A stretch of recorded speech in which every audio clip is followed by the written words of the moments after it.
Hello વિદ્યાર્થી મિત્રો, કેમ છો? મજામાં? હું રાજેશ સર આપ સૌ વિદ્યાર્થી મિત્રોનું પીડબ્લ્યુ ના પાવરફુલ પ્લેટફોર્મ ઉપર હાર્દિક સ્વાગત કરું છું મિત્રો. તો ચાલો થઈ જાઓ રેડી. યશસ્વી બેચના બાળકો ખૂબ જ સારી રીતે અભ્યાસ કરી રહ્યા છે. યસ બાળકો, તો ખાસ કરીને તમને જોઈએ ને કે ભાઈ આપણે સ્ટેપ બાય સ્ટેપ હવે લાસ્ટ ચેપ્ટર છે આપણું, આ છેલ્લું ચેપ્ટર, ચેપ્ટર નંબર 21 સામાજિક પરિવર્તન. અને પરિવર્તન બહુ જરૂરી છે બાળકો, બરાબર છે ને? તમારા જીવનની અંદર પણ ધોરણ 10 માં આવ્યા પછી ઘણું બધું પરિવર્તન આવ્યું હશે. સર અમારું રોજનું રૂટીન બદલાઈ ગયું છે સર. પહેલા અમે કેટલા રમતા હતા, કેટલી જગ્યાએ ફરવા જતા હતા, કોઈ આપણે કોઈ જગ્યાએ રોક ટોક નહીં હતી. ને હવે 10માં છે ને તો સર અમને બધા ટોક ટોક કરે છે. સર વાંચવા બેસો, અભ્યાસ કરો, મહેનત કરો, કેટલું બધું સાંભળવું પડે છે. દર વખતે લેક્ચરોની અંદર પણ સર તમે બધા પણ અમને કંઈક ને કંઈક આવું બધું કહેતા રહો છો.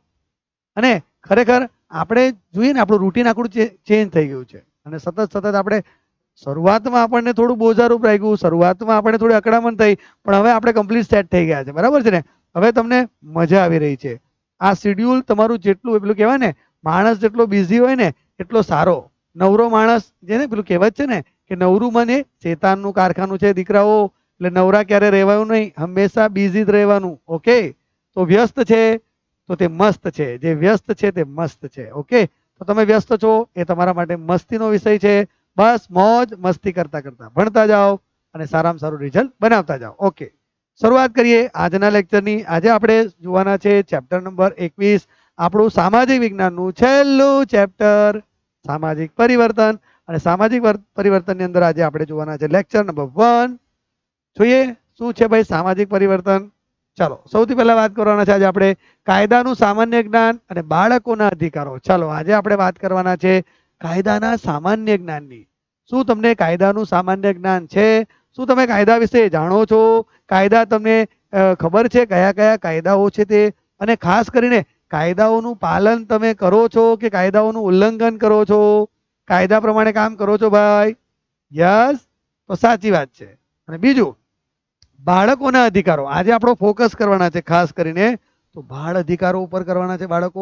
બાળકોને કેવા કેવા અધિકારો આપેલા છે, એક બાળક તરીકે ભારતના બંધારણમાં કયા કયા અધિકારો મળ્યા છે તેની આપણે વિગતવાર A to Z મુદ્દાઓની ચર્ચા કરવાના છે. ચાલો શરૂઆત કરીએ. સૌથી પહેલા તો પ્રસ્તાવનાની વાત કરીએ આપણે તો તેની અંદર છે કે કાયદાનું સામાન્ય જ્ઞાન શાના માટે. તો પહેલા જોઈએ સમાજની રચનાના માળખામાં અને વિવિધ સામાજિક સંસ્થાઓમાં આવતા બદલાવને સામાજિક પરિવર્તન તરીકે ઓળખવામાં આવે છે. બદલાવ, પરિવર્તન સંસારનો નિયમ છે. બદલાવ આવ્યા જ કરે છે. હવા આપણે જે લઈએ છીએ શ્વાસોશ્વાસમાં, એ હવા પણ પલે પલ બદલાતી રહેલી છે. પાણી પણ તમે વહેતું પાણી જુઓ છો ને, તો વહેતું પાણી પણ તમે જે હાથ નાખ્યો છે ને તે પાણી વહીને આગળ જતું રહ્યું છે. પાણી પણ બદલાતી રહેલી છે. સૂર્યનો પ્રકાશ પણ તે નથી. સૂર્યનો પ્રકાશ એકવાર તમને લાગી જાય છે પછી સૂર્યનો રોશની પણ બદલાતી રહેલી છે. તો આ તો એક સ્વાભાવિક નેચરલી પ્રક્રિયા છે પરિવર્તન. ઓકે, તો તમારામાં પરિવર્તન આવે જ છે ભાઈ, તમે નહીં કરો ને તો પણ આવશે. જોઈએ હવે પશ્ચિમીકરણ. હવે આ છે માનવી જીવનના પરિવર્તનની વાત. પશ્ચિમીકરણ એટલે પાશ્ચાત્યકરણ, બીજા પશ્ચિમી દેશોનું અનુકરણ આપણે કરીએ છીએ ત્યારે પશ્ચિમીકરણ કહેવાય. વૈશ્વિકીકરણ અને શહેરીકરણ. પશ્ચિમીકરણ થયું, વૈશ્વિકીકરણ થયું, આખું દુનિયા જે છે કરોડો દુનિયા મુઠ્ઠી મેં, અને સાથે સાથે શહેરો વધી રહ્યા છે. એના કારણે સામાજિક સંબંધોમાં, કુટુંબ વ્યવસ્થામાં, લગ્ન વ્યવસ્થામાં, સંસ્કૃતિના લોકોની જીવનશૈલીમાં, લાઈફસ્ટાઈલની અંદર, સાહિત્યની અંદર, કલા, સંગીત, નૃત્ય, ડાન્સની અંદર પણ પરિવર્તન આવ્યું છે. નવા નવા ડાન્સીસ, નવી નવી એક્ટિંગ, નવી નવી કલા, સંસ્કૃતિની અંદર પણ નવો એટલે છે તે પણ તેમાં કંઈક કંઈક બદલાવ આવ્યો છે. જેને કારણે લોકો એકબીજાની સંસ્કૃતિથી પરિચિત થયા. ભૌતિક ચીજો, ભોગ વિલાસના સાધનો, આધુનિક ઉપકરણોનો ઉપયોગ તથા રોજિંદી જીવનમાં વપરાતા વિવિધ સાધનોની સુવિધાઓ છેક ગ્રામીણ સમાજ સુધી પહોંચી છે. ગામડાના છેલ્લામાં છેલ્લા માણસ સુધી તે પહોંચ્યું છે. બીજી વાત કરીએ તો લોકોના ઘરો, તેની બાંધણીમાં તથા બાંધકામની અદ્યતન શૈલીઓમાં પણ પરિવર્તન આવ્યા છે. સમાજમાં ભૌતિક પરિવર્તન થકી લોકોના જીવન ધોરણ પણ સુધર્યા છે. જીવનશૈલીમાં પાશ્ચાત્ય સંસ્કૃતિની છાંટ દેખાય છે કે અનુભવવા લાગી છે. તેની સાથે સમાજની આપણે છાંટ એટલે આપણે જો ને પાશ્ચાત્ય સભ્યતા, આપણા જે રૂટીન રિવાજો છે, પરંપરાઓ છે, તેની અંદર થોડાક બદલાવો, પાશ્ચાત્ય અસર આપણને પહેરવેશની અંદર તો દેખાય છે થોડું ઘણું, ખાણીપીણીમાં દેખાવા લાગ્યું છે, પીઝા છે, બર્ગર છે, યસ યસ, મંચુરિયન છે, ખાઓ છો ભાઈ તમે? તો અહીંયા થોડું થોડું ચેન્જીસ આવ્યું છે. પરિવર્તનો આવ્યા છે અને તેને સામાજિક પરિવર્તન, આને તો સામાજિક પરિવર્તન કહેવાય. રહેણી કહેણી છે, હા, બર્થડે પાર્ટી છે, તમે જુઓ બર્થડે પાર્ટીઝમાં કયા કયા પ્રકાર, એટલે અહીંયા શું કહી શકીએ આપણે, પાશ્ચાત્ય સંસ્કૃતિની છાટ તો દેખાય છે ને ભાઈ, દેખાય છે કે નહીં? તમે આજુબાજુના જીવન વ્યવહારને અનુભવીને કહી શકો છો. આગળ જુઓ. હવે કાયદાનું સામાન્ય જ્ઞાન અને તેની જરૂરિયાત. સર, કાયદાનું સામાન્ય જ્ઞાન શાના માટે અને તેની જરૂરિયાત કેમ? જોઈ લઈએ.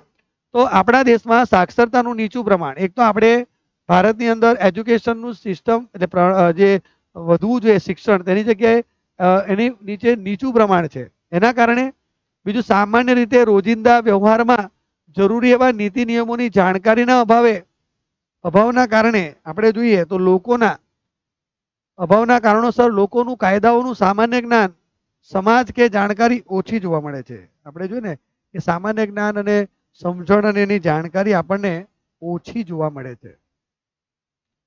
કારણ કે કાયદાઓ કેવું છે, લેખિત સ્વરૂપમાં છે ને, વાંચવાનું કોને ફાવે સર? કોણ વાંચવાનું છે? બીજી વાત, લોકોને કાયદાની જાણકારી ન હોય અને તેને કાયદાનું ઉલ્લંઘન કરે તો તેને સજા કે દંડમાંથી માફી મળતી નથી. તેથી સામાન્ય રીતે પ્રત્યેક નાગરિકને કાયદાનું જ્ઞાન, સમજણ અને જાણકારી આપવી જરૂરી છે. એટલે ઘણીવાર એવું થાય છે કે વ્યક્તિ કાયદાનું ઉલ્લંઘન કરે પણ તે કાયદો શું કહેવાય, કારણ કે એને જાણકારીના અભાવે, જો એને જાણકારી મળી હોત તો એ કાયદાનું ઉલ્લંઘન કરતે નહીં. પણ મને તો ખબર જ નહીં, અજાણતામાં થઈ પણ સજા થાય છે. તો એ સજા ન થાત, કારણ કે જાણકારી જો મળી ગઈ હોત, અભ્યાસ જો કર્યો હોત તો એ બનતે નહીં. તો અહીંયા ખાસ એટલા માટે જરૂરી છે. કાયદાના સામાન્ય જાણકારી, જ્ઞાન અને સમજણ હોવાના અત્યંત જરૂરી છે. કાયદાના સામાન્ય જ્ઞાન અને કાયદાના શિક્ષણ થકી પ્રજાજન કાયદાનો ભંગ કરતા કે ગુનાહિત કાર્ય કરતા અટકે છે અને શિક્ષા દંડની જોગવાઈઓથી બચી શકે છે. જેટલો માણસ જાણકાર હશે ને તેટલો માણસ ગુના ઓછા કરશે અને એ ગુનામાંથી બચી શકશે. પણ એની પાસે જાણકારી હોવી જોઈએ. હું આ કરીશ ને તો આવું થશે, આ કરીશ ને તો આવું થશે. તેથી કાયદાની જાણકારી આવશ્યક છે. શોષણ અને અન્યાય સામે લડવા કે કાયદેસરના પગલાં લઈ શકાય તેનું પેલું કે ને કે શોષણ થયું હોય, અન્યાય થયો હોય, તો અન્યાય સામે લડવું હોય તો કાયદો ખબર હશે તો કહીશું ભાઈ તમે આ અન્યાય કર્યો છે, આ યોગ્ય નથી, આવું ન કરી શકાય. અને એને માર્ગદર્શન તમે મેળવી શકો, એને માર્ગદર્શન મેળવી શકો તો તમે એમાંથી બહાર અથવા એનું રક્ષણ કરી શકો. બંધારણીય હક્કો અને વ્યક્તિગત હિતોના રક્ષણાર્થે અધિકારો સારી રીતે ભોગવી શકો છો. તમને બંધારણે જે વ્યક્તિગત બંધારણીય અધિકારો આપેલા છે તે તમે સારી રીતે ભોગવી શકો જો તમને કાયદાની ચોખવટ અથવા કાયદાની ચોખ્ખી જાણકારી હોય તો. વ્યક્તિના સંરક્ષણ અને ઉત્કર્ષ અર્થે બનાવાયેલી વિવિધ કાયદાકીય જોગવાઈઓથી આપણે માહિતગાર બનીએ. શું કામ છે સર? તો માહિતગાર બનીએ. જેટલો માહિતગાર બનીશું તેટલું આપણા જીવન ઉપયોગી બનશે, ક્યારેક વ્યવહારમાં કામ લાગશે, ક્યારેક કોઈને મદદ કરવા માટે કામ લાગશે. સમાજ, રાજ્ય અને રાષ્ટ્ર પ્રત્યેની આપણી વફાદારી વધે છે. ખબર પડે છે કે દેશ આપણા માટે શું કરવા માંગે છે, બંધારણ આપણા માટે શું કરવા માંગે છે. દેશ પ્રત્યે આપણી લાગણી વધે, વફાદારી વધે. સમાજના જવાબદાર નાગરિક તરીકે હક્કો અધિકારોથી વંચિત ન રહે, તેમજ સામાન્ય નાગરિકો તરીકે ફરજો અદા કરી શકે તે માટે કાયદાનું જ્ઞાન જરૂરી છે, જરૂરી છે, જરૂરી છે. કાયદાના જ્ઞાન અને સમજથી પ્રત્યેક વ્યક્તિ સમાજમાં પ્રતિષ્ઠા અને ગૌરવપૂર્વ જીવન જીવી શકે. અને કાયદાનું સામાન્ય જ્ઞાન એ જાણકારી, એટલે આપણે જો ને પ્રતિષ્ઠિત જીવન જીવવું હોય, ગૌરવભર્યું જીવન જીવવું હોય તો કાયદા પ્રમાણે, તેથી કે ડિસિપ્લિન વ્યક્તિ, વિનય વ્યક્તિ, વિદ્યા વિનય શોભતે. કાયદો ખબર હશે તો તમે વિનયમાં રહેશો, તો તમે ડિસિપ્લિનમાં રહેશો. નહીં તો તમે ઉલ્લંઘન જ કરતા રહેશો, કાયદાઓ તોડતા જ રહેશો. વિનયશીલ વ્યક્તિ બનવા માટે કાયદાનો અભ્યાસ જરૂરી છે. ઓકે બાળકો, ચાલો નાગરિકોના અધિકારો જોઈએ. હવે આવે છે કાયદાનું સામાન્ય જ્ઞાન તો મેળવ્યું. હવે સર એ બતાવો, સર એ કહો સર કે નાગરિકોને કયા કયા અધિકારો આપેલા છે. 9મા ધોરણમાં તો શીખી ગયા ભાઈ, 8મા ધોરણમાં શીખી ગયા, ભૂલી ગયા. 9મું ધોરણ 8મું ધોરણ ભૂલી ગયા ભાઈ. યાદ છે ને તમે 9મા ને 8મા પણ હતા? હા સર યાદ જ છે ને, પણ અમે ત્યાં ભણતા નહીં હતા. હવે થોડા ભણીએ છીએ, હવે થોડા અમે હોશિયાર, ત્યારે પણ હોશિયાર જ હતા, પણ હવે થોડા વધુ અમે ભણવા તરફ ફોકસ થઈએ છીએ. ઓકે, હવે જોઈએ નાગરિકોને કયા કયા અધિકારો આપવામાં આવેલા છે. તો સામાજિક પરિસ્થિતિ વચ્ચે કોઈ પણ સામાન્ય વ્યક્તિ માનવ હકો કે અધિકારો વિના પોતાનો વિકાસ સર્વોત્તમ રીતે સાધી શકતો નથી. માનવ અધિકારો એ નાગરિકોનું અનિવાર્ય લક્ષણ છે. સંયુક્ત રાષ્ટ્ર યુએસએ તેમના માનવ હકોના ઘોષણાપત્ર, સંયુક્ત રાષ્ટ્રો UN, not a USA, UN United Nation, મારાથી બોલાઈ ગયું યુએસએ એટલે અમેરિકા થાય, યુનાઇટેડ નેશન સંયુક્ત રાષ્ટ્રોએ માનવ હકોના ઘોષણાપત્ર ચાર્ટર ઓફ રાઇટ્સમાં તમામ વ્યક્તિઓને કોઈ પણ જાતના ભેદભાવ વિના કેટલાક સામાન્ય અધિકારો આપ્યા છે. તે મુજબ વિશ્વના તમામ રાષ્ટ્રોએ પોતાના નાગરિકોને અધિકારો સરળ અને સુગમતાથી પ્રાપ્ત થાય તેવા પ્રયત્નો કરવા એમ સમજાવ્યું છે કે દરેક રાષ્ટ્રએ આ અધિકારો સારામાં સારી રીતે દરેક બાળકને મળે, સોરી દરેક નાગરિકને મળે એવા પ્રયત્નો કરવા જોઈએ. જોઈએ બાળકો, ભારતીય બંધારણમાં લોકતંત્રની સ્થાપના માટે તેના પ્રત્યેક નાગરિકને કોઈ પણ જાતના ભેદભાવ વિના 6 મૂળભૂત અધિકારો આપવામાં આવેલા છે. કેટલા? 6 મૂળભૂત અધિકારો આપેલા છે. એનો આપણે વિગતે અભ્યાસ ધોરણ 9માં મેં વાત કરી ને ભાઈ, ધોરણ 9માં આપણે એનો અભ્યાસ કરી ગયા છે, છતાં પાછું રિમાઇન્ડ કરાવવું પડશે સર, યાદ કરાવવું પડશે સર, અમે ભૂલી જઈએ છીએ, ભૂલક્કડ છીએ અમે, અમને યાદ નથી રહેતું સર. કેટલું બધું યાદ રાખવાનું સર? અરે યાદ ક્યારે રે? જ્યારે તમારી પાસે નોલેજ વધશે તો યાદ રહેશે ને ભાઈ. તો તમે તો નોલેજેબલ છો, તો તમારી યાદશક્તિ વધવી જ જોઈએ. તો આપણે નોલેબલ છીએ, બરાબર? જેટલો વધારે અભ્યાસ કરશો તેટલું નોલેજ વધશે, ને જેટલું નોલેજ વધશે તે યાદશક્તિ વધશે. ચલો નેક્સ્ટ, ભારતના બંધારણે નાગરિકોના મૂળભૂત અધિકારો 6 અધિકારો આપેલા છે ભાઈ. દરેક નાગરિકને સમાનતાના આધારે ભારતના બંધારણે 6 અધિકારો આપેલા છે. સમાનતાનો અધિકાર, યાદ આવ્યું ભાઈ? સ્વતંત્રતાનો અધિકાર, શોષણ વિરોધી અધિકાર, ધાર્મિક સ્વતંત્રતાનો અધિકાર, સાંસ્કૃતિક અને શૈક્ષણિક અધિકાર અને બંધારણીય ઇલાજનો અધિકાર. આ 6 અધિકારો ભારતના બંધારણે દરેક ભારતના નાગરિકને આપેલ છે. ઓકે, હવે નાગરિકોના અધિકારોમાં કોઈ પણ રાજ્ય કે રાષ્ટ્ર આ અધિકારોનો ભંગ કરીને નાગરિકને તેના હકથી વંચિત રાખવાનો પ્રયત્ન કરે તો નાગરિકો તેના બંધારણીય હકોના રક્ષણ માટે ન્યાય મેળવવા વડી અદાલત, હાઈકોર્ટ અથવા સર્વોચ્ચ અદાલતમાં જઈ શકે છે. એટલે કે સુપ્રીમ કોર્ટમાં દ્વાર ખટખટાવી શકે છે. જો આ 6 અધિકારો એને મળતા ન હોય તો તે ચોક્કસ તે મેળવવા હકદાર છે. આ હક નાગરિકોને બંધારણીય ઇલાજના અધિકાર હેઠળ પ્રાપ્ત થયો છે. બંધારણીય ઇલાજનો અધિકાર એ બંધારણનો શું છે? આત્મા છે. શું છે? આત્મા. બંધારણનો શું છે? બંધારણની આત્મા છે. તેને બંધારણનો આત્મા કહે છે. ન્યાયતંત્રની ફરજ બને છે કે તેણે નાગરિકના અધિકારોનું રક્ષણ કરવું અને પ્રત્યેક નાગરિકને સરળ, સસ્તો, ઝડપી અને પ્રભાવશાળી ન્યાય આપવાનું કામ કરવાનું છે ભાઈ. પ્રભાવશાળી ન્યાય આપવાનું છે ને છે. ઓકે, ચાલો હવે આપણે અહીંયા સમજાઈ ગયું બાળકો? સમજાયું દીકરાઓ? બેટાઓ સમજાય છે બરાબર? ભારતના બંધારણે આ અધિકાર આપેલા છે, કોઈ બધાને સરખા જ મળેલા છે, અને નહીં મળતા હોય તો તમે તે મેળવવા માટે હકદાર છો. વડી અદાલત અને સુપ્રીમ કોર્ટમાં જઈ શકો છો અને કોઈ તમને રોકી શકે નહીં. આ 6 અધિકારો, મૂળભૂત અધિકારો દરેક નાગરિકને ભારતના બંધારણે આપેલા છે, મળવા જોઈએ. નહીં મળતા હોય તો એના માટે પ્રયત્ન કરો, મળશે જ ભાઈ. કેમ નહીં મળે? જન્મતાની સાથે જ મળેલા છે.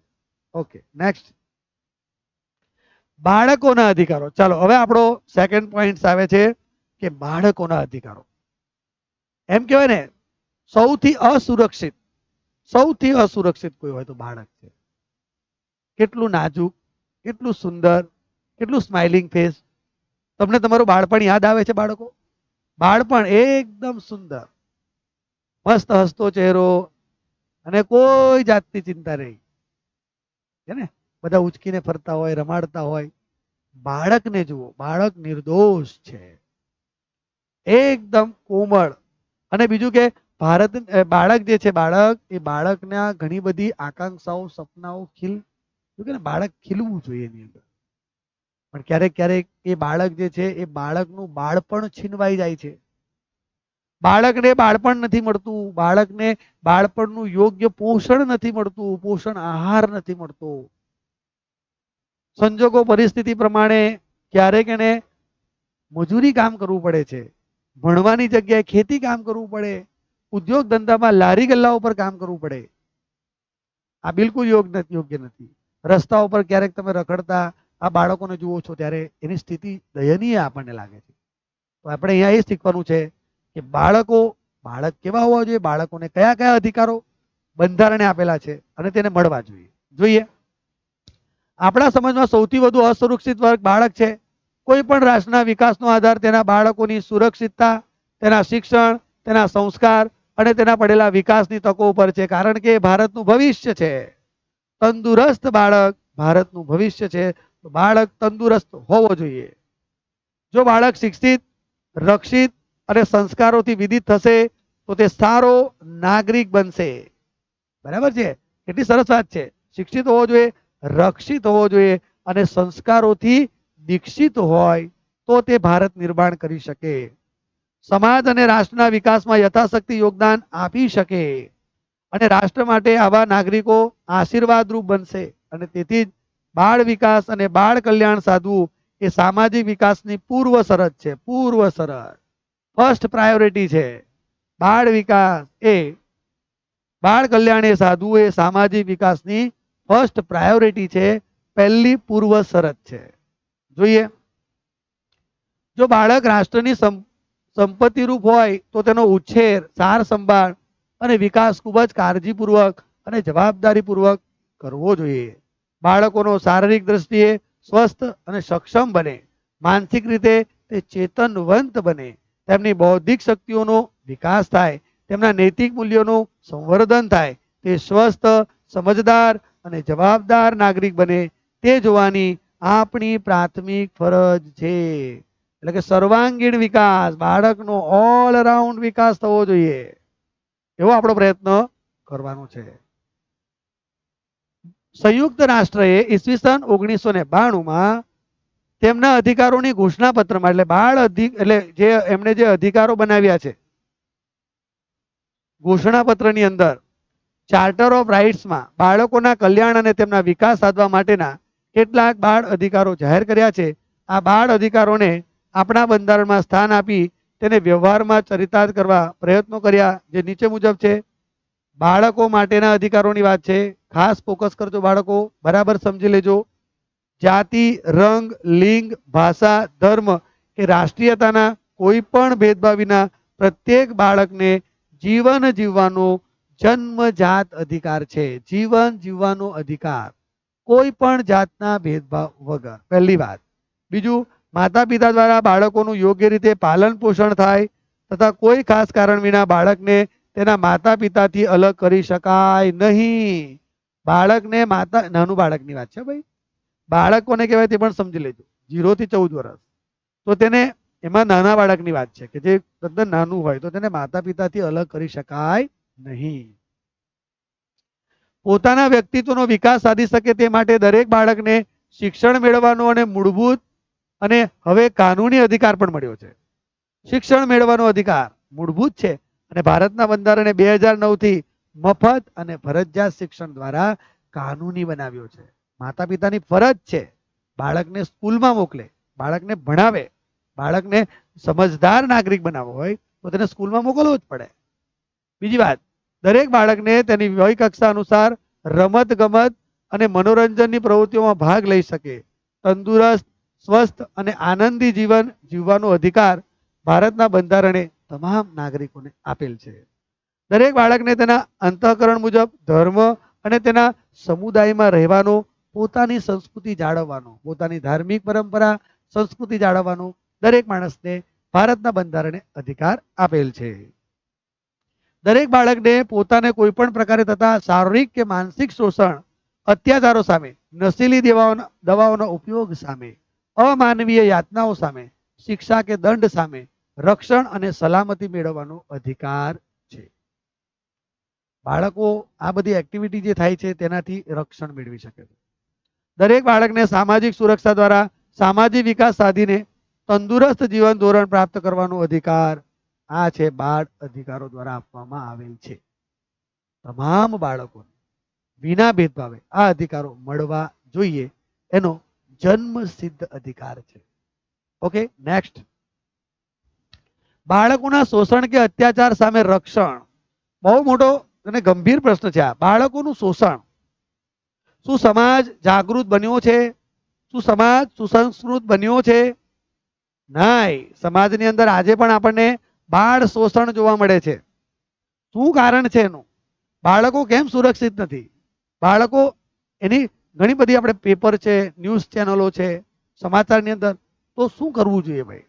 પહેલા તો આપણે જોઈએ બાળ શોષણ શું છે.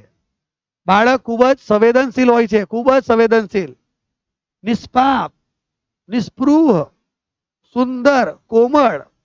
એને કઈ ખબર જ નથી. દુનિયાના વ્યવહારોથી એ અજાણ છે. બાળક પર જાણી જોઈને કે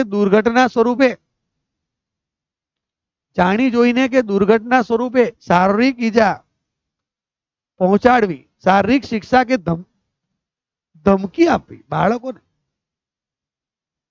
જો હું તમને કહું છું, બાળકો, નાનું બાળક હોય ને, કોઈ પણ બાળક તમે જુઓ છો, તમને ગમે તે બાળકની સામે તમે અથવા એને ઉપાડવા જજો, રડશે. કેમ રડે છે? તમને ઓળખતું નથી પહેલી વાર.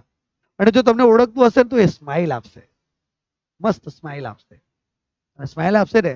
હવે ઘણા લોકો, હવે સમજો અહીંયા સર, ઘણા માણસો એવા હોય છે કે જે એમ રસ્તા પર જતા હોય ને તો કૂતરો એને ભસવા આવે, અને પછી ભેંસ એને શીંગડું મારવા આવે.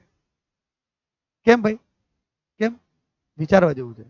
અને ઘણા માણસો એવા છે ને, આમ બાળકોને પકડે ને તો બાળક રડવા લાગે, જોર જોરમાં રડે.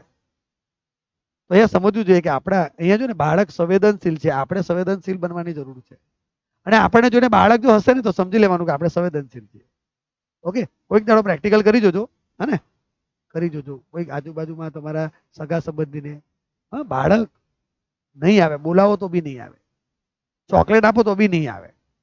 ચાલો જોઈએ અહીંયા. બાળકો જે છે સંવેદનશીલ હોય છે. બાળક પર જાણી જોઈને શારીરિક કે શિક્ષા ધમકી આપવી, કડવા વેણ કે અપશબ્દો બોલવા. હા, તું તો આવો જ છે. હવે કડવા બોલાવા જ નહીં જોઈએ. મોઢામાંથી કડવા શબ્દો બોલાય જ કેમ ભાઈ? આ મોઢામાંથી આ મોઢું સારા શબ્દો બોલવા માટે આપેલું છે, સારી વાણી બોલવા માટે આપેલું છે, સદુપયોગ કરવા માટે આપેલું છે. અહીંયા ખરાબ શબ્દો બોલાય જાય એનો મતલબ અહીંયા કઈક ખામી છે, તો જ બોલાતું હશે. અપમાન અને જાહેરમાં માનહાનિ કરવી, જાતીય સતામણી કરવી, યૌન શોષણ કરવું, અસહ્ય હદે મારપીટ કરવી. હા, ઘણી વાર બાળકોને મારતા હોય ને ત્યારે ભાઈ બાળકોને નહીં મારો ભાઈ, તમારું શું જાય છે, અમારું બાળક છે, અમે ગમે તેમ કરીએ. લે, તમારું બાળક છે એટલે તમારે એને ઢીબી નાખવાનો ભાઈ? કંઈક તો માનવી જેવી પ્રવૃત્તિ. હા, તમે ભૂલ કરી હોય સજા કરો, સમજાવો. બાળકને સજા કરો પણ પ્રેમ પણ કરો. એ જ શિક્ષક સારો જે બાળકને સજા કરે અને પ્રેમ પણ કરે. સજા કર્યા પછી પણ પ્રેમ ઓછો નહીં થાય, ભૂલ કર્યા પછી પણ પ્રેમ ઓછો નહીં થાય. ભૂલ કરી હોય ને તો ભૂલ કરીને સજા તો કરે કે દીકરા તારી અહીંયા ભૂલ થઈ છે, પછી એને સમજાય, દીકરા વાંધો નહીં, બીજી વાર નહીં કરતો, હો, હવે ધ્યાન રાખજે, હવે તારે આ ભૂલ. કારણ કે બાળક છે ભાઈ, એને સમજણ નથી, ભૂલ થાય. અહીંયા આ એક્ટિવિટી થવી જોઈએ. અહીંયા ઊંધું થાય છે. શારીરિક કે માનસિક અથવા બંને પ્રકારની હિંસા બાળ અત્યાચારો કહેવાય છે. બાળકને શારીરિક રીતે, માનસિક રીતે ટોર્ચરિંગ કરવું બાળ અત્યાચાર છે. મોટાભાગે બાળકોનું શોષણ, તેના પર અત્યાચારો અને તેના મોટાભાગે અત્યાચારો જે છે તેના સગા સંબંધીઓ દ્વારા, તમારા આસપાસમાં જે સગા સંબંધીઓ છે ને તેના દ્વારા થાય છે. સ્વજનો દ્વારા, નિકટના મિત્રો દ્વારા, અડોશી પડોશીઓ દ્વારા, નજીકની પરિચિત વ્યક્તિઓ કે માતા પિતા દ્વારા થતા હોવાના સમાચારો વર્તમાન પત્રો અને ટીવી કે અન્ય સમૂહ માધ્યમો આપણને વાંચવા મળે છે. એવી ઘટનાઓ વાંચીએ ને તો આપણું મગજ હેંગ થઈ જાય. આવી બધી ઘટનાઓ ન્યૂઝપેપરમાં વાંચવા મળે. બીજી વાત કરીએ તો, જ્યારે આપણે બાળકના વર્તન વ્યવહારથી કે શારીરિક ઈજાના ચિહ્નોથી માહિતગાર થઈએ, તરત જ તેને સમયસર અને યોગ્ય તબીબી સારવાર મળવી જોઈએ. કંઈક વાગ્યું હોય, કંઈક વધારે માર વાગી ગયો હોય, કોઈ હિંસાનું ભોગ બન્યું હોય, કોઈ શોષણનું ભોગ બન્યું હોય, અને બાળકનું જ્યારે આપણને ખબર પડે છે તો તરત જ સમયસર એને ખીજવાવા વગર એને પહેલા હોસ્પિટલમાં લઈ જાઓ. બીજી વાત, સામાન્ય રીતે શોષણ પીડિત બાળક ભય, ધમકી, શારીરિક સંકોચન ને કારણે સામાજિક પ્રતિષ્ઠા ભંગ થવાના ડરે ઘટનાની જાણ માતા પિતાને નથી કરતો. જે બાળક પોતાની માતા પિતાને રોજિંદી વાતો નથી કરતો, પોતાની ઘરની પોતાના સ્કૂલમાં બનેલી ઘટના અથવા સ્કૂલમાં કઈ સારા પ્રસંગો ગમે તે હોય એ શેરિંગ મા બાપ સાથે કરવાનું છે. અને મા બાપે પણ કાળજી રાખવાની છે કે દીકરાને પૂછવાનું છે, બોલ દીકરા આજે શું કામ કર્યું તે, કેવી મજા આવી, શું ભણાવ્યું આજે, કેટલા માર્ક્સ આવ્યા, શું રમ્યા આજે, શું જમ્યા આજે, ટિફિનમાં શું ખાધું. આવા માતા પિતાએ પણ કાળજી કરવાની જરૂર છે. ખચકાટ અનુભવે, માતા પિતાને કહેવામાં ખચકાટ નહીં અનુભવવાનો, માતા પિતાને સહજ રીતે કહી દેવાનું. શોષણ કે એ તમારા માતા પિતા છે, તેથી આપણે કે માતા પિતાએ બાળકનો વિશ્વાસ સંપાદન કરીને સત્ય હકીકતોને આધારે સામાજિક અને ડરને ગણકાર્યા વિના જવાબદારોને સજા મળે તે માટે તરત કાનૂન ખબર પડી કે ભાઈ આવું કઈ બન્યું છે, તરત જ એક્શન લેવાવી જોઈએ. જાગૃત મા બાપ, જાગૃત બાળક, તો આ થાય. આવા શોષણ કે અત્યાચારનો ભોગ બનેલ બાળકો પ્રત્યે સમાજ અને મિત્રો દ્વારા ધૃણા કે તિરસ્કાર, અવગણના કર્યા વિના તેમના પ્રત્યે હૂબ, પ્રેમ અને આપણી સંવેદના પ્રકટ કરીએ. બહુ સરસ દીકરા, બહુ સારું કામ કર્યું છે, તે કીધું તે બહુ સારું કર્યું, આનાથી ઘણાને પ્રેરણા મળશે. તો આ બધી વસ્તુ જે છે અહીંયા તો સમાજે પણ એને સ્વીકારવાનું છે, એને તિરસ્કાર નથી કરવાનો, એને એને એને સ્વીકારવાનું છે, એને પ્રેમ કરવાનો છે, હૂબ આપવાનો છે, સહાનુભૂતિ પાઠવવાની છે. તો આ બાળકોનું શોષણ અટકે. હવે આવે છે મુદ્દો બાળ મજૂરી અને ઉપેક્ષિત બાળકો. બાળ મજૂરીનો મુદ્દો પણ છે. જોઈએ, બાળ મજૂરી એ વૈશ્વિક સમસ્યા છે અને પ્રત્યેક દેશમાં વડથંભી ચાલે છે, જેના પર સત્વરે કાબુ પામવો જોઈએ. 14 વર્ષથી ઓછી ઉંમરના શ્રમિકોને બાળ મજૂર કે બાળ શ્રમિક કહે છે. 14 વર્ષથી નાની ઉંમરના હોય તેને બાળ શ્રમિક, બાળ મજૂર કહેવાય છે. 14 વર્ષથી, યાદ રાખજો, 14 વર્ષથી નાની ઉંમરના. યુનિસેફના અહેવાલ મુજબ સંગઠિત અને અસંગઠિત ક્ષેત્રે કામ કરતા બાળ શ્રમિકોની સંખ્યા કુલ વસ્તીના પ્રમાણમાં વિશ્વમાં સૌથી વધુ ભારતમાં છે. ચિંતાજનક વિષય છે ભારત માટે, ચિંતાજનક. સૌથી વધારે બાળ મજૂરો ભારતમાં છે. કેમ છે વિચારવા જેવું છે. કેમ છે ભાઈ? શું કારણ છે કે બાળકોએ કામ કરવા જવું પડે છે? 14 વર્ષથી નાની ઉંમરના બાળકોએ હોટલમાં, લારી ઉપર, ઉદ્યોગ ધંધામાં કામ કરવા કેમ જવું પડે છે? જોઈએ, જો ભાઈ કચરો વીણતા બાળકો તમે જોયા હશે, રસ્તા ઉપર ભીખ માંગતા બાળકો તમે જોયા હશે, કંઈક વસ્તુ વેચતા બાળકો તમને જોયા હશે, ચારી લારીમાં, હોટલોમાં તમને વેટર તરીકે કામ કરતા જોયા હશે. તો આ જોઈને તમને એવું નથી લાગતું કે આ બાળકોનું પણ કોઈક જીવન છે, એમની પણ કોઈક લાઈફ છે, એમને પણ બાળપણ છે, એમનું બાળપણ ખીલવું જોઈએ, એમને પણ શિક્ષણ મળવું જોઈએ, એમને પણ ફેસિલિટી મળવી જોઈએ. શું ભૂલ કરી છે એમણે કે એમણે આવું જીવન જીવવાનું? ભાઈ શું કારણ છે? જોઈએ બાળકો, બહુ એમ આ પરિસ્થિતિ બહુ વિકટ લાગે છે. ભારત માટે ગંભીર પ્રશ્ન છે આ. ભારતીય અર્થતંત્રમાં બધા જ ક્ષેત્રમાં બાળ મજૂરી વિપુલ પ્રમાણમાં જોવા મળે છે. હોટલોમાં, ફેક્ટરીઓમાં, બાંધકામના ક્ષેત્રમાં, જોખમી વ્યવસાયોમાં, ફટાકડાના વ્યવસાયમાં, ફટાકડા વેચવા પણ બેસાડી દે, અને ફટાકડા બનાવવા પણ બેસાડી દે, ઈંટોના ભઠ્ઠામાં, કૃષિ ક્ષેત્રે તથા સંકળાયેલ કાર્યોમાં, ખેત મજૂરમાં, પશુપાલન, મત્સ્ય ઉછેર. અરે બાળકને ખબર નથી ભાઈ, એને તો મજા આવે છે, એને ભણવાનો કંટાળો આવે, આવા કામમાં મજા આવે, પણ એનું જીવન સજા બની જાય છે તેનું શું? સેવા ક્ષેત્રે ઘર નોકર, ચાની લારી ગલ્લા, હોટલ, ઢાબાઓમાં, ગેરેજોમાં લારી ખેંચવી, અખબાર વેચવા, પ્લાસ્ટિક કે ભંગાર વેચવા, ભીખ માંગવા, રસ્તા પર સાફ સફાઈ કરતા બાળકો તમે જોયા હશે. આ બાળ શ્રમિક છે, બાળ મજૂર છે. આ અહીંયા ઉપરોક્ત ક્ષેત્રમાં બાળ મજૂરોની સ્થિતિ અત્યંત દયાજનક છે. આને જ બાળ અપરાધી, આ સ્થિતિને જ બાળ અપરાધીજન્ય જન્મ આપે. એટલે આ સ્થિતિના કારણે જ બાળ અપરાધોનું પ્રમાણ વધે. બાળકો બાળપણથી જ અપરાધી બને. બાળ મજૂરી મજબૂરીવશ કરવા પાછળના કારણો ઘણા છે. હવે એ બાળ મજૂરી કેમ કરે છે, એટલે બાળ મજૂરી કેમ કરવી પડે છે? તો ગરીબી, માતા પિતાની નિરક્ષરતા, મા બાપ ભણેલા નથી, કુટુંબનું મોટું કદ છે, કૌટુંબિક જરૂરિયાતોને પહોંચી વળવા, આવકમાં બાળ મજૂરી કરીને આવક મેળવવા માટે, કુટુંબના પુખ્ત સભ્યોની બેકારી, ઘરેથી ભાગીને શહેરમાં વસતા બાળકો આશ્રયના અભાવે પોતાનું જીવન ટકાવવા, આજીવિકા મેળવવા, અનાથ કે નિરાધાર બાળકો કે તેના સગા સંબંધીઓ દ્વારા, આશ્રય આપનારાઓ દ્વારા અપાતા આશ્રય ભોજન આપવાના બદલામાં દબાણપૂર્વક બાળ મજૂરી. ચાલ દીકરા મારે ત્યાં આવી જા, હું તને ભણાવીશ ગણાવીશ, પછી ઘરે જઈને ઘરના કામ કરાવે. તો આ બધું છે દબાણપૂર્વક બાળ મજૂરી કરાવે છે.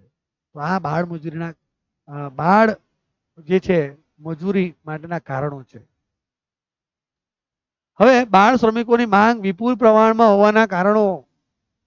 બાળ શ્રમિકોની માંગ કેમ છે ભાઈ? ભારતમાં બાળ શ્રમિકોની માંગ વિપુલ પ્રમાણમાં છે. એનું કારણ શું? તો ઘણા ઉદ્યોગમાં માલિકો કે કામે રાખનાર શેઠિયાઓ પોતાને ત્યાં પુખ્ત વયના શ્રમિકો કરતા બાળ શ્રમિકોને રોજગારી રાખવાનું વધુ પસંદ કરે છે. જેના જેથી બાળ શ્રમિકોની માંગ વધુ છે. એનું કારણ શું છે? તો બાળ શ્રમિક એ શ્રમનું સસ્તામાં સસ્તું ઉત્પાદનનું સાધન છે. પુખ્ત વયના શ્રમિકો કરતા બાળકો પાસે તુલનાત્મક રીતે ઓછા વેતનમાં ઓછું પગાર ચૂકવીને કામ કરી શકાય. પહેલી વાત આ કે બાળક છે એને પૈસા જે મળે તે ખુશ થઈ જાય છે બિચારું, ઓછા પગારમાં કામ કરે છે. બીજું, તેઓ અસંગઠિત હોય છે, લડી શકતા નથી, તાકાત પણ હોતી નથી, માનસિક શક્તિ પણ હોતી, યુનિટી પણ હોતી નથી, સંગઠન પણ હોતું નથી, અને માલિકો વિરુદ્ધ તેઓ ફરિયાદ પણ કરી શકતા નથી, વિરોધ પ્રદર્શિત પણ કરી શકતા નથી. તેથી બાળ શ્રમિકો સરળતાથી તેને ખબર ન પડે એ રીતે વિવિધ સ્વરૂપે બાળકોનું કામ કરાવીને શોષણ કરવામાં આવે છે. આમ બાળકોને નાની ઉંમરમાં રમત ગમત, મનોરંજન, આરામ, બાળપણ, માતા પિતાનો પ્રેમ મળવો જોઈએ, હૂંફ મળવી જોઈએ, સાર સંભાળ અને શિક્ષણથી વંચિત રહી જાય છે. તેમના કેટલાક કુમળી અને ગુનાહિત પ્રવૃત્તિઓ કરીને બાળ ગુનેગાર બને છે. અને આના કારણે જ પછી ગુનાહિત પ્રવૃત્તિમાં આગળ વધે છે અને પછી બાળ ગુનેગાર બને છે. તો અહીંયા આ છે તમારું બાળ શ્રમિકોનું વિપુલ પ્રમાણ અને એનાથી શું અસર થાય છે તે. બાળ મજૂરી અટકાવવાના ઉપાયો શું સર? બાળ મજૂરી અટકાવી શકાય સર? બાળ મજૂરી કઈ રીતે અટકાવી શકાય સર? બાળ મજૂરી અટકાવવાના ઉપાયો શું છે? Stop child labour. Stop child labour. શું કરવું જોઈએ? તો બાળ મજૂરી કે બાળ શોષણ અત્યાચારને રોકવા માટે સરકારે કેટલીક બંધારણીય જોગવાઈઓ અમલમાં મૂકી છે. 14 વર્ષથી ઓછી ઉંમરના વયના બાળકોને કોઈ પણ કારખાનામાં, યાદ રાખજો, કોઈ પણ કારખાનામાં કામ ધંધા કે વ્યવસાયમાં નોકરીએ રાખી શકાશે નહીં. અને આના ભંગ બદલ નોકરીદાતા સામે કાનૂની રાહે પગલાં ભરીને સજા કરાવી શકાય છે, સજા થઈ શકે છે. 14 વર્ષથી નાના બાળકને કોઈ કામમાં રાખવાનું નથી. કારખાના હોય કે વ્યવસાય હોય, બાળપણમાં કે કિશોરાવસ્થામાં તેનું કોઈ પણ પ્રકારે શોષણ ન થાય, તેને નૈતિક સુરક્ષા અને ભૌતિક સુવિધાથી વંચિત કરી શકાશે નહીં. બીજું, બંધારણનો અમલ શરૂ થયા 10 વર્ષમાં 14 વર્ષની ઉંમર સુધીના તમામ બાળકોને મફત અને ફરજિયાત શિક્ષણનો અધિકાર. મફત અને ફરજિયાત શિક્ષણનો પ્રબંધ સરકાર કરશે. કોણ કરશે? સરકાર કરશે. અને રાજ્ય સરકારે 6 થી 14 વર્ષના વય જૂથના તમામ બાળકોને મફત અને ફરજિયાત શિક્ષણ મેળવવાનો અધિકાર. Compulsory education. 6 થી 14 વર્ષનું બાળક જ્યાં પણ દેખાય એને સ્કૂલે મોકલો. નજીકની સ્કૂલોમાં લઈ જાઓ, ત્યાં એડમિશન અપાવો, એને ભણાવો. ભણેલું બાળક હશે એને ખવડાવો, સારી વાત છે. એને કપડાં આપો, સારી વાત છે. એને શિક્ષણ આપો. એ શિક્ષણ લેશે, સંસ્કારિત બનશે, સારું જીવન જીવશે અને જાતે પોતાના પગ ઉપર ઉભો રહેશે અને ભારતનું ભવિષ્ય કેવું થશે? મજબૂત થશે. તેથી અહીંયા મફત અને ફરજિયાત શિક્ષણનો અધિકાર 2009 આપણે આગળ અભ્યાસ કરવાના જ છે. આ ચેપ્ટરની અંદર જ છે. મફત અને ફરજિયાત શિક્ષણનો અધિકાર, રાઇટ ટુ એજ્યુકેશન. પણ અહીંયા મારે એટલું જ કહેવું છે, બાળકો તમને સારી તક મળી છે, તમારા મા બાપ સારા છે, તમે ભાગ્યશાળી છો, તમે નસીબદાર છો કે તમારા મા બાપ સારા છે કે તમને સારામાં સારું એજ્યુકેશન આપી રહ્યા છે, તમને સારામાં સારી સુવિધાઓ આપી રહ્યા છે. અને આટલી બધી સુવિધાઓ, સ્કૂલની સુવિધાઓ, આ PW નું લેક્ચર તમને આટલું બધું અરેન્જમેન્ટ કરાવી આપે છે. તો એ તમારા મા બાપ સારા છે, તમે ભાગ્યશાળી છો. તો તેનો શું કરવાનું છે ભાઈ? તેનો સારામાં સારો ઉપયોગ કરવાનો છે. આ પ્લેટફોર્મ તમને જે મળ્યું છે ખાસ કરીને સારામાં સારી રીતે ઉપયોગ કરજો. 100% ઉપયોગ કરજો. સારામાં સારું ભણજો બાળકો અને ભવિષ્યમાં સારા કામ કરજો. તો તમે આ બધા પ્રોબ્લેમ્સથી પણ દૂર થઈ શકશો અને પ્રોબ્લેમ પણ સોલ્યુશન કરી શકશો. બરાબર છે? તો ખાસ આ વાત છે અહીંયા. ઓકે બાળકો, તો મને આશા છે તમને આજના લેક્ચરમાં સમજાઈ ગયું હશે. બહુ અગત્યનો મુદ્દો હતો, તમને પણ લાગુ પડતો મુદ્દો હતો અને ભારતને લાગુ પડતો મુદ્દો હતો. ભારતની જે સમસ્યા છે તેની અંદર આ બાળ મજૂરી એ ભયંકર સમસ્યા છે અને તેનો સામનો ભારત કરી રહ્યું છે. તો જો એમાં શિક્ષણ ઉમેરવામાં આવે તો ચોક્કસ એ સમસ્યામાંથી આપણે બહાર નીકળી જઈશું. ચાલો, કાયદાનું સામાન્ય જ્ઞાન જોઈએ કે નહીં ભાઈ? 100% જોઈએ ભાઈ. સામાન્ય જ્ઞાનથી આપણે જાણકાર બનીએ. અને બાળ અધિકારોની વાત કરી. બાળ અધિકારો કયા કયા છે અને બંધારણે કયા કયા બાળ અધિકારો આપ્યા છે, બાળકનું શોષણ છે અને બાળકોના અધિકારો, બધી જ વાત આપણે કરી છે. ઓકે ઓકે, તો બાળકો હોમવર્ક ચાલો જોઈ લઈએ. આજનું હોમવર્ક બાળકો મજા આવે છે ને ભાઈ? સામાજિક વિજ્ઞાનમાં કંટાળો નથી આવતો ને? સામાજિક વિજ્ઞાનના સર બરાબર ભણાવે છે ને? તમને યાદ રહે છે ને ભાઈ? અને થોડુંક લેન્ધી, થોડોક લાંબો સબ્જેક્ટ છે આપણો. ટોપિક ઘણા બધા છે અને ટોપિક દરેક ચેપ્ટરે બદલાય છે. થોડું ચિંતન માંગી લે છે, થોડું અન્ડરસ્ટેન્ડિંગ માંગી લે છે. એટલું બધું યાદ રાખવાનું સર? આટલો બધો લેન્ધી સબ્જેક્ટ છે, આટલું બધું યાદ રાખવાનું? યાદ નથી રહેતું સર. પ્રયત્ન કરો, મહેનત કરો, મુદ્દાસર તૈયારી કરો, ચોક્કસ યાદ આવશે. કેમ યાદ નહીં આવે? અને આપણને લગતી બાબતો છે અને મોટા ભાગે આપણા જીવનને લક્ષી બાબતો છે, તો યાદ રહેશે. ચાલો હોમવર્ક જોઈ લઈએ. ભારતીય બંધારણમાં કયા કયા બાળ અધિકારોનો સમાવેશ કરવામાં આવેલો છે? ઇમ્પોર્ટન્ટ ક્વેશ્ચન છે. બાળ શ્રમિકોની માંગનું પ્રમાણ શા માટે વધારે છે? બોર્ડમાં પૂછાયેલો સવાલ છે ભાઈ. અને કાયદાના સામાન્ય જ્ઞાનની જાણકારી શા માટે જોઈએ? તો તેના કયા કયા મુદ્દાઓ છે તે મુદ્દાઓ આપણે લખશું. ઓકે બાળકો, તો આ હોમવર્ક પણ આપણે કરીશું. ડાયરી બનાવીશું. નહીં બનાવી હોય તો બનાવી લઈશું. ડાયરી ઇમ્પોર્ટન્ટ છે. જીવન ઘડતરની ડાયરી. ઓકે બાળકો, ચાલો નેક્સ્ટ. ઓકે, તો બસ આ જ રીતે હસતા રમતા ખીલતા તમારું હવે તમે બાળપણ નથી, હવે તમે બાળપણના સ્ટેજ ઉપર 14 વર્ષની ઉપર આવી ગયા છો ભાઈ. કિશોર અવસ્થામાં આવ્યા છો. સારામાં સારી રીતે હવે તમારો જે એજ્યુકેશનનો પાયો છે તે મજબૂત કરવાનો છે અને એના માટે સતત મહેનત કરો. ઓકે ચાલો, બસ મજામાં રહો, હસતા રહો, ખીલતા રહો. ફરી પાછા મળીશું નવા લેક્ચરમાં. ત્યાં સુધી જય હિન્દ, જય ભારત, જય જય ગરવી ગુજરાત.